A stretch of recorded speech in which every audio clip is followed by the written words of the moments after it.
Hey friends, welcome back to Simply Home and Harvest. I'm Jen, and today I'm going to be sharing with you 3 easy dinner ideas that you can put on the table for your friends and family.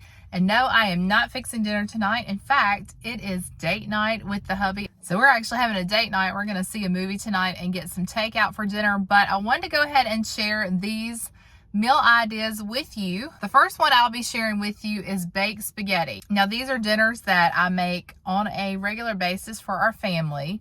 And this one in particular, I think I made a couple of months ago and I made 2 of them and took one to a friend who had just had a baby.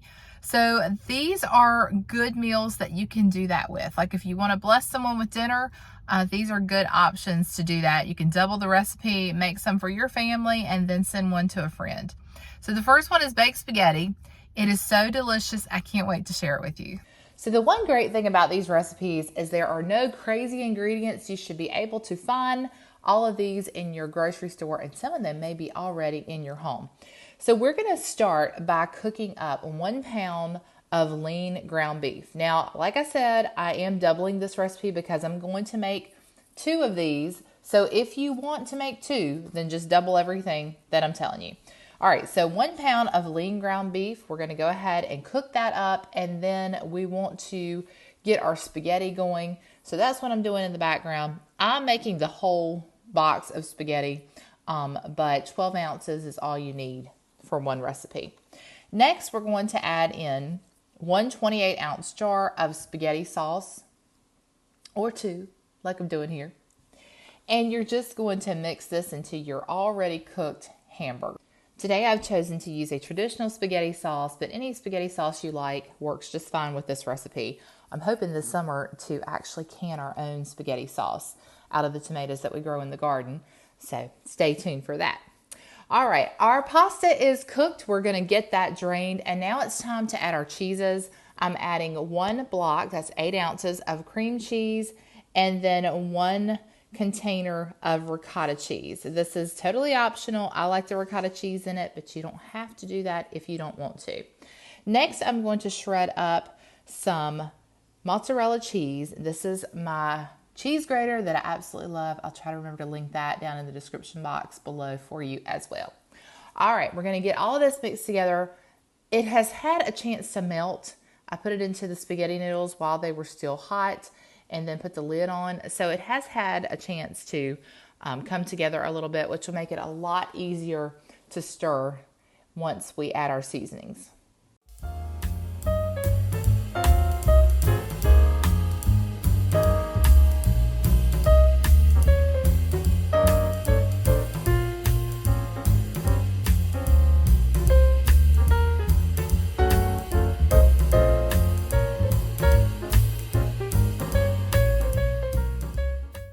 Time to add our seasoning in. We need 1 clove of minced garlic. I'm using the garlic already minced in the jar, which I was shamed for recently.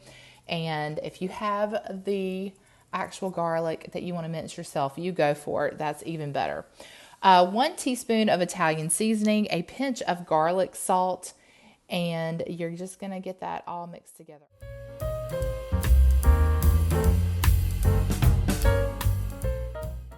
Now for this recipe, I like to get my spaghetti into smaller pieces, so I'm using this handy Pampered Chef scissor chopper thing, but you could totally use a pair of kitchen scissors or even knives to cut this up, and that's totally a preference thing. Okay, time to get this baked spaghetti assembled. Now this is a to-go pan because I am taking one to a friend, but I normally use my 9x13 Pyrex baking dish. You just want to spread a layer of sauce on the bottom, and then you're just going to layer your spaghetti mixture on top of that. Next, you're going to add your meat sauce on top. Just want to spread that evenly before you add 1/2 cup of grated Parmesan cheese, and then we're just going to top that with another 1/2 cup of that shredded mozzarella cheese.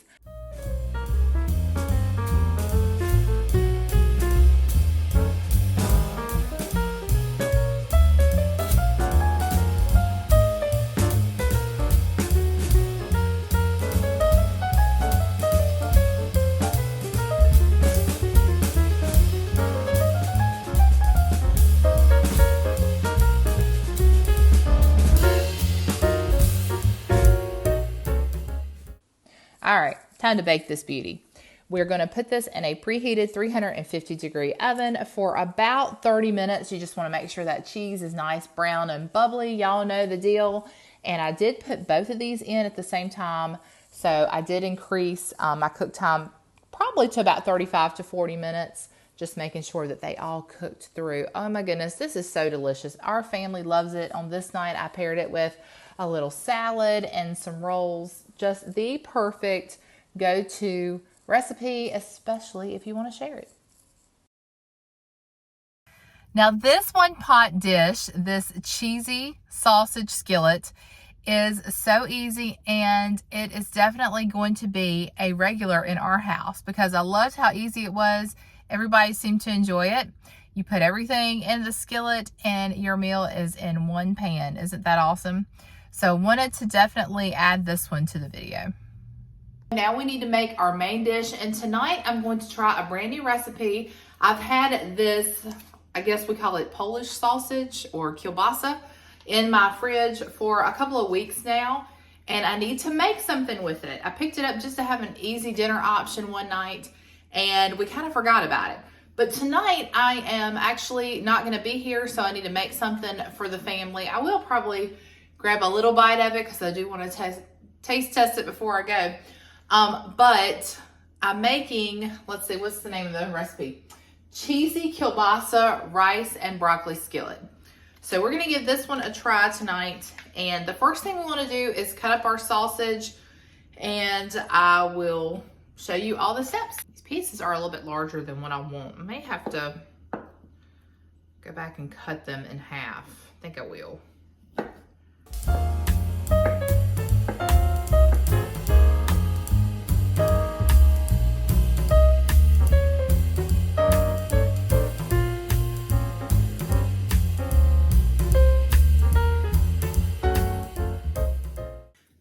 The next thing I'm going to do is I'm going to get some olive oil going in our skillet so that we can saute our sausage. And I'm going to do about a half of a tablespoon in here, and we're going to heat this over a medium-high heat.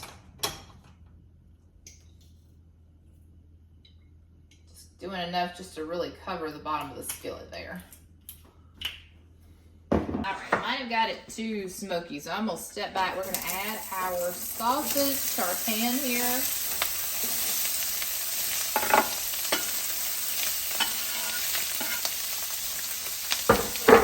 Might have gotten it a little too hot.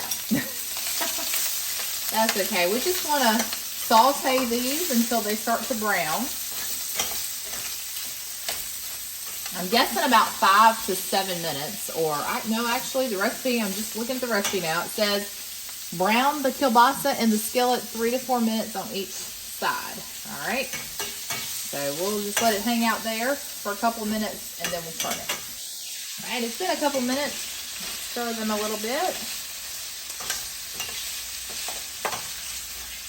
Okay, I think we've got that cooked like we want it. So now I'm just going to remove our sausage. We'll turn our heat down just a little bit. Remove our sausage with a slotted spoon. And you do want a skillet that you have a lid to, because you're going to want to put a lid on this as it's cooking here in just a few minutes. So make sure you start out with a skillet that you have a lid to go on top of.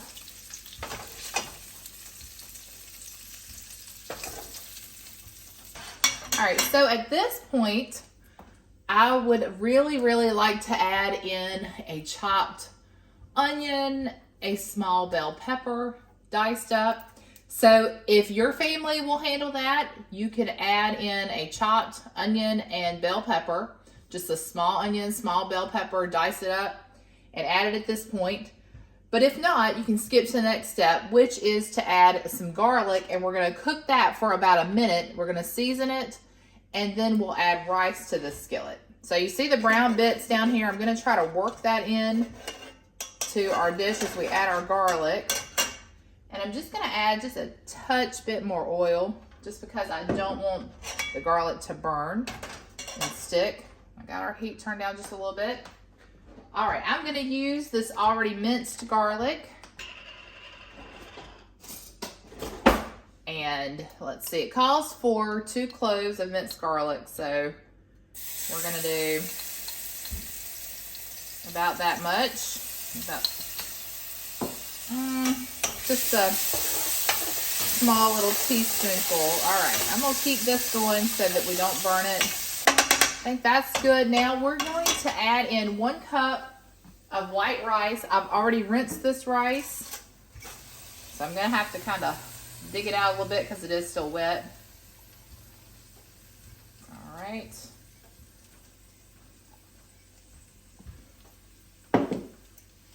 We're just going to take a minute just to kind of brown our rice. Get it mixed in with the garlic. Okay, the next thing we want to do is we're going to season our dish at this moment in time. So it calls for 1/2 teaspoon of salt. I'm using the Himalayan pink salt. This is a 1/4 teaspoon, so we're going to do 2 of these. And then we're going to eyeball it on the pepper, 1/2 teaspoon of pepper. I'm just going to add in this garlic herb seasoning. Y'all know how much I love this, just for good measure. All right, get that stirred in. Okay, I'm going to continue cooking this for about a minute before we add in our liquid. Okay, at this point, we're going to add 2 cups of broth. Now, you can add chicken stock or chicken broth, but I have beef broth that I had in the refrigerator that I need to use. So that's what I'm going to use, and hopefully it will just add more flavor and it won't take anything away. So that was 1 cup. We're going to add another cup. So use what you have on hand. All right, we want to bring this to a boil. Now that's going to take a couple minutes. All right, we got a boil going here. So I'm going to put the lid on and reduce our heat to low, and we're gonna let this simmer for about 15 minutes. Okay, while that's cooking away over there, I don't know if I have showed you all my new cheese grater that I got around Christmas, but I am loving this. If you're interested in this, I will maybe put the Amazon link below if I can remember to do that. These are wonderful, and it just makes shredding the cheese so easy. The cleanup is easy. I'll show you how easily you can take it apart after you use it to wash it. But anyway, we've got to shred up 2 cups of cheese. And so let me get a bowl. So it's got this locking feature on this side. I'll just see, maybe I can turn it that way. All right, that way you can see it better. So all you do is just sit on your counter and you lock it in place and it's not going anywhere. Put a bowl underneath, and then I like to just cut my cheese in half a little bit. It's just easier to work in 2 pieces there. And then you just turn like so and push it down as you turn it. Turn the handle and look at that. Beautiful. And we love buying the block cheese. I do not like to buy the pre-shredded cheese. I just think the block cheese not only tastes better, it melts better, it's better for you because they don't have, you know, they haven't put all the preservatives and all that stuff on there. And anyway, really like this. So if you've been thinking about getting one of these, definitely do it. No more scraped knuckles from the cheese grater. That's really my favorite part, because I'm always, when I shred cheese on that thing in a hurry, I guess, and end up with scratches on my knuckles. Anyway, look at that. Didn't take us long at all. All right, so we'll set this aside. Now let me show you how easy it is. So this piece you can put in the dishwasher, and then your handle just snaps loose like that. Pull this part off. That can go in the dishwasher. I'm gonna get the rest of the cheese off that. And then there's a little button on the side. Slides that part off. I like to take my finger down in there, get all that good cheese, and have a little pre-dinner snack. And then these 3 parts, you can just put in your dishwasher,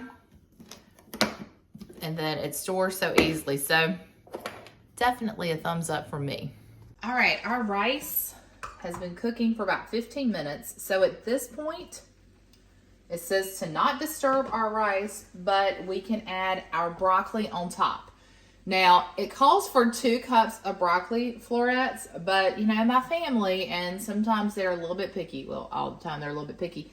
This is actually some broccoli I had in the freezer left over from last year's garden, and I'm just going to spread that right over the top. But please, y'all, if you like broccoli, like I do, add more broccoli than this. Add some vegetables, add lots of color. This is one of those dishes that you can just do really whatever you want. So now we're going to add the lid back on. We're going to cook this an additional 5 to 7 minutes or until our rice is tender. So we'll come back and look at it in 5 minutes. Okay, so basically we're just steaming the broccoli. And now we're going to test our rice and see if it's tender. Oh yes, it's nice and tender. Okay, so at this point, you would add your sausage back in. And you also want to add 1 cup of your cheese. And then that additional cheese, the additional cup, you're just going to add on top.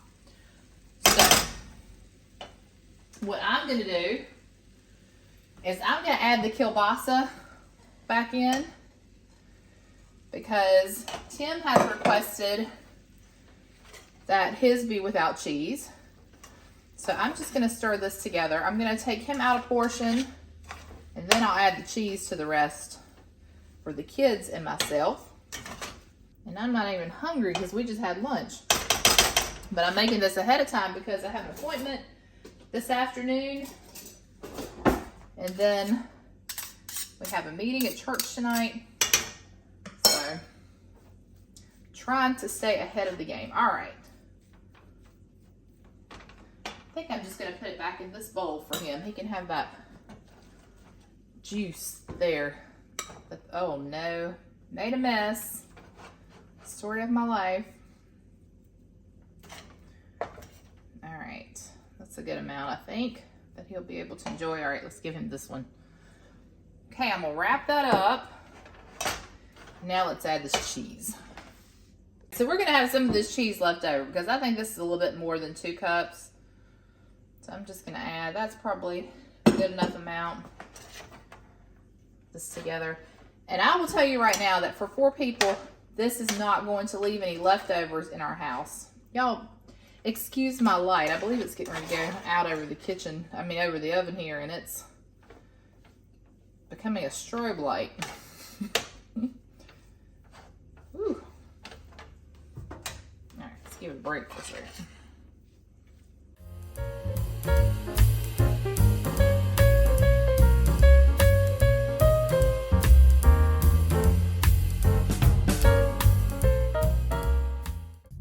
All right, this last one is a hamburger noodle bake. It is so delicious. If you probably just saw the ingredients to this dish, you might think, I'm not sure if those things go together or how that would be, but let me tell you, you have got to try this one out. It's so easy. It's a huge hit in our house. It's one that doesn't take a lot of time to get on the table. It uses simple ingredients. So this is how we make it. This is one of our family's favorite recipes. It's so quick and easy to put together.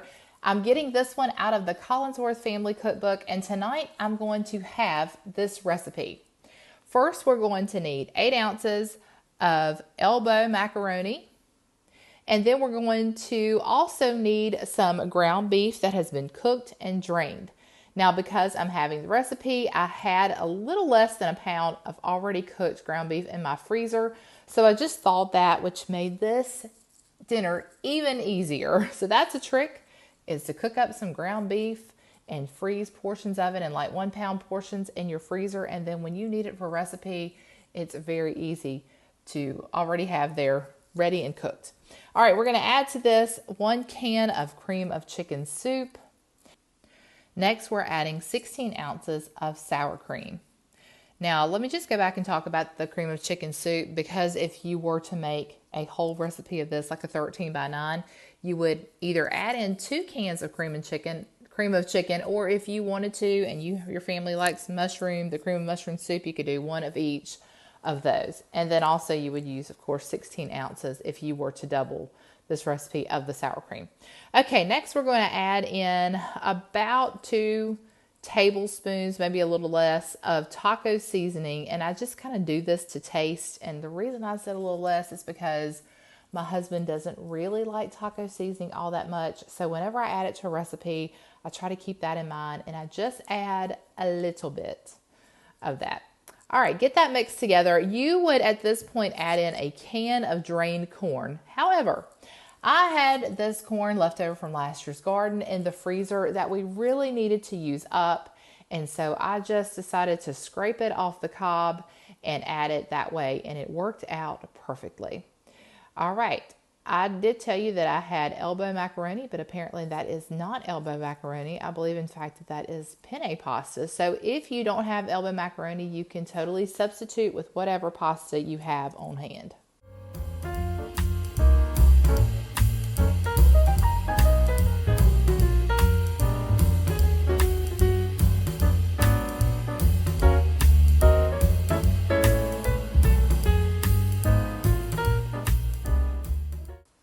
I'm pouring this into a greased 8x8 baking dish.